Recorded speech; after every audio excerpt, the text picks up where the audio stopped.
What is it? Lieutenant, I know we're not supposed to question orders. You're damn right. That's what makes us the best Marines Marines this side of Sagittarius. Sagittarius, but we've been going around in circles for hours now. Literally, not metaphorically, going around in circles, and we still don't have the okay to engage the aliens. Aliens, I hate them. Whoa! That one's flying. We're going to die. No, what's gonna get us killed is questioning our orders. If the chain of command have given us this patrol and not given us the okay, you know they have a damn good reason for doing so. Maybe you're right, and it's just the corridor's making me crazy, but... Yeah, you know it's right. Now stay frosty, Marine. I've got a bottle of Bailey's in my locker with our names on it. Theseus, the Dark Orbit. Our copy's a bit damaged because we sometimes get sent damaged goods like this, or Brendan, is a weird game. It's the weirdest game we've looked at in quite some time. See, usually these days, games know the power of theme, you know, a kind of story or set dressing that captures your imagination, but also makes games easier to learn. Of course, your heroes can move, but your castles can't. That just makes sense. Now, the other kind of games are abstract games. These games abandon theme in pursuing a kind of pure strategy. These games usually feature triangles and they're totally humorless. Generally speaking, if you cut the obituary section of a newspaper into triangles and called it something like FPUP, you'd be about 80%? Yeah, yeah. 80% of the way to designing a fantastic abstract game. Theseus, though. Theseus is a thematic abstract game. This is a game draped in fantastic art and art design that desperately wants you to believe in a four-way battle on a distant space station between deadly marines and scientists who are just trying to survive and hungry, ravenous green aliens and then thinky, weird grey aliens. A game of landmines and flamethrowers and secret passageways. A game that isn't there at all. Right. Yes. So here's the thing. Theseus is a game where on your turn you can pick one of your units to move, but only clockwise around this arrangement of sort of modular board things, and you can attack the other players if you enter a place where you fill the place up by being the last person in the place. Otherwise you can't. But if the place is actually already full, you can go there, because then what will happen is they'll just politely leave and go into space like a sort of a xenomorph, very kindly opening a door and just going. And then what you can also do is one of the cards from the top of your deck, just from the top, which you don't even know what it's going to be. You can build that. You can start building that by putting it on the edge of a thing. When you arrive in that space. When you arrive, and then later, if you get back, you can actually finish building that. But actually, not there. Just anywhere. It can go anywhere. You can just put it in a place. And this is the first impression of Theseus, and this is immediately a game that's going to confuse or maybe frustrate people, because it's straight out of the box just a bit strange. It's stranger than strange, and we're no strangers to strange. And just in case you thought this had even any semblance of sort of tactical ability, if you are in a space and want to move out of it, you only ever move a number of spaces equal to how many people are in the space to start with. In the first place, which is how I move, but I didn't think that games would model that. Do you move like that? Yes. So Brendan, Matt, Paul and I strapped our game faces on and we entered the world of Theseus, and what we found was a mess, a kind of a shambles, a dog's breakfast of ideas and components and concepts that don't really hook together in a coherent or sensible or appealing way. What we found was strange. Yes. More than just strange. Okay, look, if you're not going to pull the trigger on this one, I will. So we went into Theseus expecting to be confused with the manual with all its tips and hints and strategies for complex play, and we thought, well, all right, we'll be confused at first, but in time everything will snap into place the way that an alien jaw clicks and grabs at a human thigh bone and snaps that out of place. Except that didn't really happen, and what it turned into was an experience a lot more like four friends doing a maths exam together on a lazy Susan, as things just flew around past them in circles. Things definitely happen in Theseus, that's to be sure, but I'd never really felt any sense of control or strategy, and by the time my turn came back round again, whatever choices I'd made were kind of irrelevant. for example, if I started out here as a scientist, and maybe I'm thinking of installing camcorders here because I video people and I get points for videoing them. I can move 2 spaces because I've started somewhere where there are 2 characters. And next turn, because there's no one else here, I could jump in here and I could install my camcorders anywhere. Except I don't know whether someone else will make a move that will make me not able to move to 1 space anymore. And then if someone else perhaps stepped in here before I stepped in here, they could actually just overwrite the camcorders that I'm trying to install with their own device, making the plans that I've made irrelevant and the moves that I've made irrelevant and the strategy that I'm going to come up with kind of irrelevant. It's clear what you're meant to do in Theseus. You're meant to telescope, you're meant to predict, well, if I move here, then he'll have to move here, which means that he will then have to move here and eject him, and then he'll be able to build the thing, and if I put the thing there, then he can't do that at all.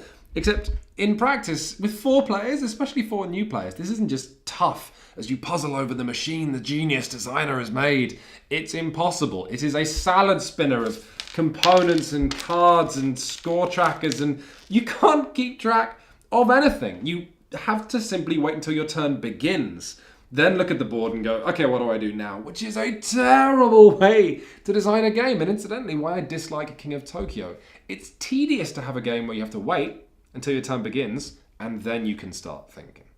There's a lot of fun and colour to be had in seeing how the different factions interact and how the scientists are going to set up cameras and safe rooms and the Marines are going to set up landmines and fire traps. But actually, a lot of these upgrades are kind of similar, very similar. The scientists have automated turrets, the aliens have sticky, tangling vines, and some of the theme starts to evaporate when you realise that your alien powers are actually kind of similar to a scientist's powers. So as you can imagine, it's actually quite hard for us to recommend Theseus. Well, and that's for the obvious... Because...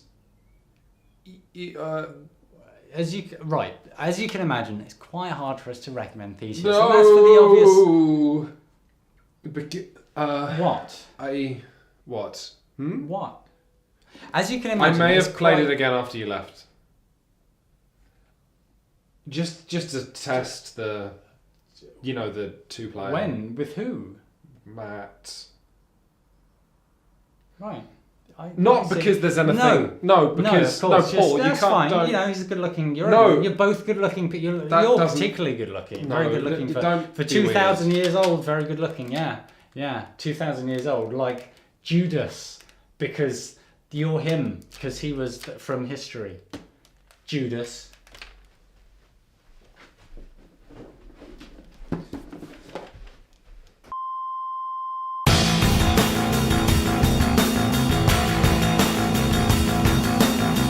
Welcome back to the Ampersand Show, which is the part of our name that Paul let me buy with my phone before he left. Anyway, now begins the review of Theseus as a 2-player game. With 4, or really 3, it's still like the designer upending their dinner into your lap. But with 2, all of those design decisions start to make sense, alright? This game of predicting things allows you to actually predict things when there's only 2 of you and you're going every other turn. When you remove, say, the aliens and the Marines, and the board shrinks, Matt and I were getting into some really intelligent tactical plays. Like, he was able to use a scientist to deploy automated defense systems in front of his home sector. And by the time he had one of those up, and then used a duplication card, which copies all upgrades on the same space, he essentially had 2 defense systems that would turn any of my aliens into salad if we walked past it. Okay, like if I just walk through here, bam, that's a whopping 6 damage done, which is enormous. So remember, you can only move clockwise. I had to come up with another strategy to get around it, to do with getting access to the control center and then temporarily disabling it and running through. It was interesting, but most importantly, Matt and I had adopted the expressions that you have in a really intense 2-player game.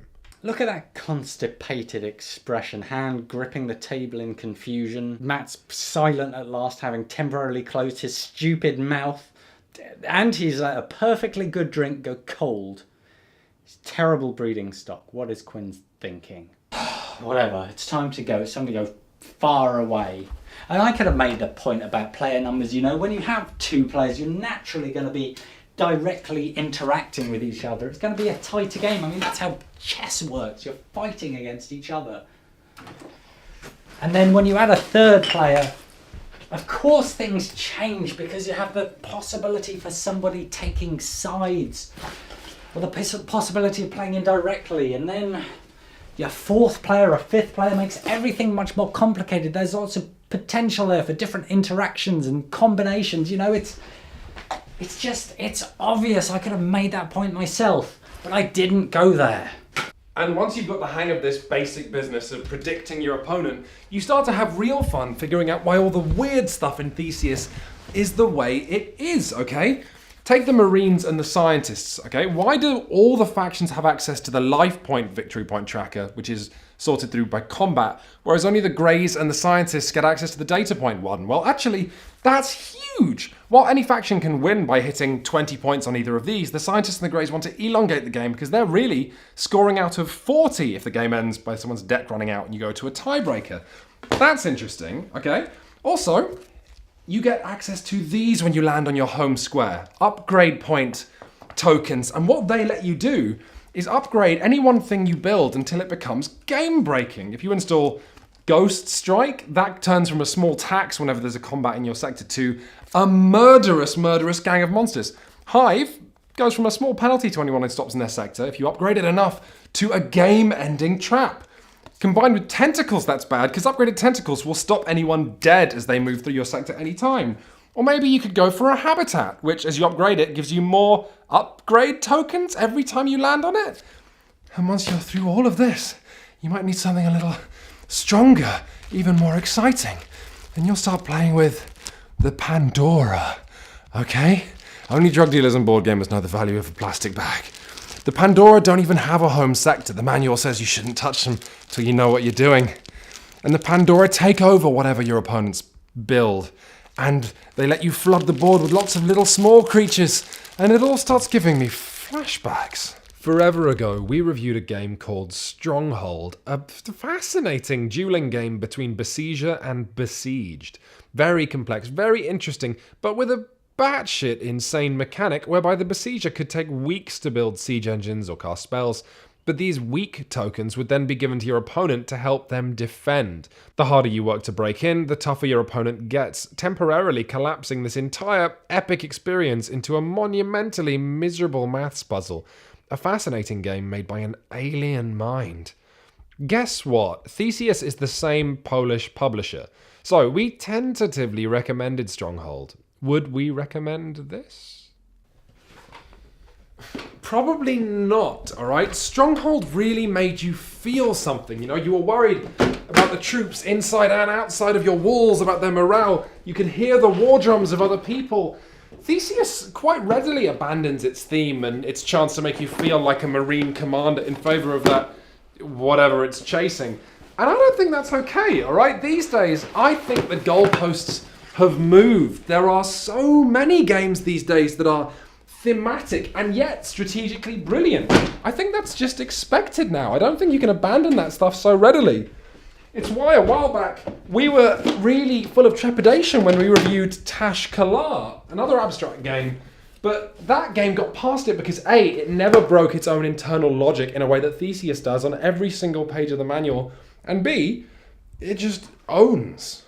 Maybe Theseus is just overreaching when it says it's a game for 2 to 4 players. How about if you just imagine it's a game for 2 players but with 4 possible factions that you can play? Doesn't that actually sound kind of more appealing to you? And maybe, okay, it says it's a game for 2 to 4 players on the box and the instructions say that, but do you do everything you're told? Do you believe everything you read? And how's that working out for you, huh? You know, following the systems of the man. What about if you just decide that you're going to live free a bit more, that you're going to push the boundaries, that you're going to break some of the rules? Don't listen to what people tell you. Don't listen to us. Do what you like. Yeah, get out there and flip the tables and change the systems and subvert the way that things are going and break everything down. I didn't bring any sandwiches. Paul? What? Is that my Space Eater? Do you want to turn it on for me? No. Do you want to come inside and watch some of our outtakes? Okay. It's kind of hard for us to actually recommend these. What? Let's test the 2-player. Right, yeah.